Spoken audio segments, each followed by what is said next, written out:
रामपुर नाम के गांव में सेठ गिरधारी लाल रहता था।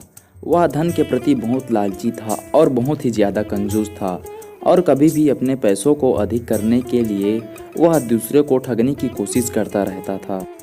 उसी गांव में बिरजू नाम का एक गरीब किसान हुआ करता था। वह खेती करके अपना जीवन यापन करता था। उसके घर में माँ के अलावा उसके कोई भी नहीं था। बिरजू खेत में काम करने के बाद वह खाना खाने के लिए दोपहर को खेत से वापस लौट रहा था। बिरजू घर पहुंचा तो उसने देखा कि उसकी माँ बेहोश पड़ी हुई थी। बिरजू ने तुरंत उसकी माँ को बोला, क्या हुआ माँ, तू ऐसी कैसी लेटी हुई है? उसकी माँ के जवाब न आने के कारण बिरजू समझ गया कि उसकी माँ बेहोश हो गई है और वह बहुत ज़्यादा बीमार है। बिरजू तुरंत उसकी माँ को डॉक्टर के पास ले गया।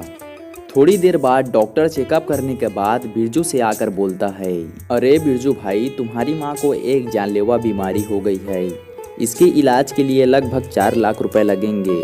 अगर तुम्हें इलाज करवाना है तो हमारे अस्पताल में 4 लाख रुपए जमा करवा दो, वरना तुम्हारी माँ की जान शायद बचेगी। नहीं नहीं डॉक्टर साहब, आप ऐसा मत बोलिए। मेरी माँ का इलाज आप जल्द से जल्द करवाइए। मैं कल ही आपको 4 लाख रुपए का इंतजाम करके दे दूंगा, आप चिंता मत कीजिए। बेचारा बिरजू मन ही मन उदास होते हुए घर पहुंचा और वह सोचने लगा कि मुझे 4 लाख रुपए कहाँ से मिलेंगे। थोड़े समय के बाद बिरजू सेठ गिरधारी लाल के पास पहुंचा। सेठ जी, मुझे 4 लाख रुपए पैसे देने की कृपा करें। मेरी माँ की तबीयत बहुत ज़्यादा ख़राब है। उसके इलाज के लिए मुझे 4 लाख रुपए का सख्त ज़रूरत है। देख भाई बिरजू, मैं तुम्हें 4 लाख रुपए दे दूंगा, लेकिन इसकी क्या गारंटी कि तुम पैसे वापस लौटाओगे। और वैसे भी 4 लाख छोटी मोटी रकम नहीं होती। तुम्हारे पास तो कुछ भी नहीं है गिरवी रखने के लिए। मैं तुम्हें 4 लाख रुपए कैसे दे दूंगा। नहीं नहीं सेठ जी, मेरे पास 1 एकड़ ज़मीन है जिसे मैं गिरवी रख लूँगा, और मैं आपका पैसा 6 महीने में वापस नहीं लौटा पाया तो आप मेरे पूरे ज़मीन को ले लेना। तो ठीक है भाई बिरजू, मैं तुम्हें 4 लाख रुपए उधार दे दूंगा और तुम मेरे पैसे को 6 महीने के अंदर वापस लौटा देना, और वो भी ब्याज सहित।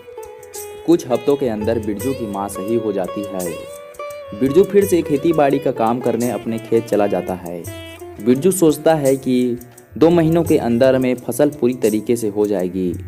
फसल को बेचकर मैं सेठ गिरधारी लाल का पैसा वापस लौटा दूंगा। कुछ महीनों के बाद सेठ गिरधारी लाल गांव में बैठक बुलवाता है। सारे गांव वाले उस बैठक में आते हैं। सेठ गिरधारी लाल बोलता है, देखो भाई गांव वालों, मैं इसलिए बैठक बुलाया हूँ कि महीनों पहले बिरजू की माँ की तबीयत बहुत ख़राब थी और बिरजू ने मुझसे 4 लाख रुपए उधार लिए थे, और बिरजू ने बोला था कि अगर मैं 1 महीनों के अंदर में पैसा वापस नहीं लौटा पाया तो मेरी 1 एकड़ की ज़मीन मैं तुम्हारा नाम कर दूंगा और तुम्हारे घर में 6 महीने तक नौकर की काम करूंगा बिना पैसे लिए।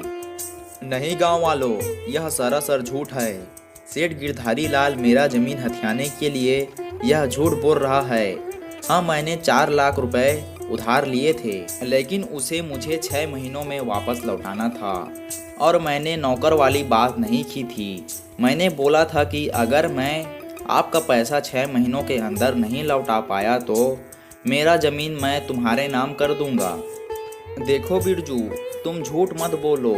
नियम के मुताबिक तुम्हारी ज़मीन मेरे नाम हुई और तुम 6 महीनों तक मेरे घर में नौकर की काम करना। बेचारा बिरजू गरीब होने के कारण कुछ नहीं कर सका। सारे गांव वाले जानते थे कि यह सेठ की करतूत है, क्योंकि कई बार सेठ ने ऐसे ही करके कई सारे गरीबों की ज़मीनें हथियाई थी। एक बार सेठ गिरधारी लाल के घर में एक साधु आते हैं। भिक्षाम देही, अरे कोई है इस घर में? इस साधु को कोई खाना खिला दो, बहुत जोरों से भूख लगी है। साधु महाराज की आवाज़ सुनकर बिरजू बाहर निकलता है। अरे बालक, तुम्हारे घर में जो कुछ खाने का होगा कृपया मुझे खिला दो, मुझे बहुत जोरों की भूख लगी है। जी साधु महाराज, मैं आपके लिए खाने को लेकर आता हूँ। अरे रुको बिरजू, तू इस घर का नौकर है, मेरे कहे बिना तो किसी को भी खाना नहीं देगा। अरे ओ पाखंडी, तुझे मेरा ही घर मिला है क्या खाना मांगने के लिए? जो तू मेरे घर में खाना मांगने आ गया, तुझे कुछ नहीं मिलने वाला। चल अब यहाँ से निकल यहाँ से। पर बालक, किसी भूखे को खाना खिलाना ये तो बहुत पुण्य का काम होता है। मैं देख पा रहा हूँ कि तेरे घर में सुख और धन की कमी नहीं है। अच्छा, तो मैं क्या करूँ? तू यहाँ से जाता है या फिर तुझे धक्के मार के निकालूं? नहीं नहीं बालक, इसकी कोई आवश्यकता नहीं, मैं खुद ही चला जाता हूँ। पता नहीं कहाँ कहाँ से चले आते हैं मुंह उठाए। मेरा ही घर दिखता है इन लोगों को। कुछ समय पश्चात सेठ गिरधारी लाल अनाज बेचकर घर वापिस आ रहे थे। अरे भाई बिरजू, बहुत रात हो गई है, हम इस जंगल पर कहाँ भटकेंगे?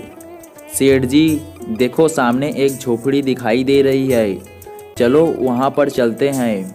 वह दोनों उस झोपड़ी के अंदर जाने लगते हैं। झोपड़ी के अंदर जाने के बाद सेठ देखता है कि वह वही साधु थे जो उसके घर आए थे। बाबा, हम शहर से अनाज बेचकर गांव वापिस आ रहे थे। हमें आते आते रात हो गया और रात को हम कहाँ यहाँ भटकेंगे, इसीलिए हम तुम्हारे झोपड़ी में यहाँ विश्राम करने के लिए आ गए। क्या हम यहाँ विश्राम कर सकते हैं? बालक, तुम एक नेक दिल इंसान हो, तुम तो यहाँ पर रुक सकते हो, लेकिन ये सेठ लोगों से छल कपट करता है, इसके लिए यहाँ कोई जगह नहीं, बेशक इसे कोई जंगली जानवर क्यों ना खा ले। बाबा, मैंने आपको उस दिन खाना नहीं खिलाया, इसीलिए आप मुझ पर गुस्सा होना। बालक, मुझे इन छोटी छोटी बातों पर गुस्सा नहीं आता, लेकिन तू जो लोगों के साथ छल कपट करके दूसरों की ज़मीनें हड़पता है, तो तूने ऐसा करके अपना पाप का घड़ा भर लिया है। इसीलिए तेरी यह सज़ा है कि तू इस कुटिया में नहीं रुक सकता है। मैं सब समझ गया बाबा, मैं आज से अब ऐसा कभी नहीं करूँगा।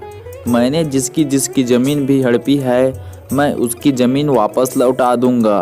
कृपया मुझे क्षमा कर दीजिए बाबा, मैं आज से ऐसी गलती कभी भी नहीं करूँगा।